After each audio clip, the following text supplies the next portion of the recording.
নতুন সুন্দর একটি ব্লগে সকলকে স্বাগত জানিয়ে ব্লগটা শুরু করলাম। ঘুম থেকে উঠে বসিয়েছি রান্না, মাথা আঁচড়ানোরও সময় নেই।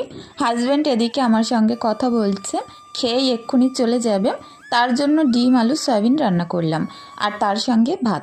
এখন বাসন কোসন মেজে উপর করে নিলাম। ঘরবাড়ি মুছতে হবে, অনেক কাজকর্ম আছে। আজ আমি তোমাদের দেখাবো পিঠে করা মাটির খোলা বানিয়েছি, খোলামুচি পিঠে বানানোর, সেটা শেয়ার করব। তো সেটাকে রোদ্রে দেওয়া ছিল, কেমন অবস্থা হয়েছে দেখাবো। তো বাসন কোসন উপর করে ঘরবাড়ি মুছতে লেগে পড়লাম। অনেক কাজ আছে। মাটির একটা উনানও বানিয়েছি, সেটাও শেয়ার করব। আমরা গ্রাম্য বউ এই সকল কাজ অনেক ভালো পারি।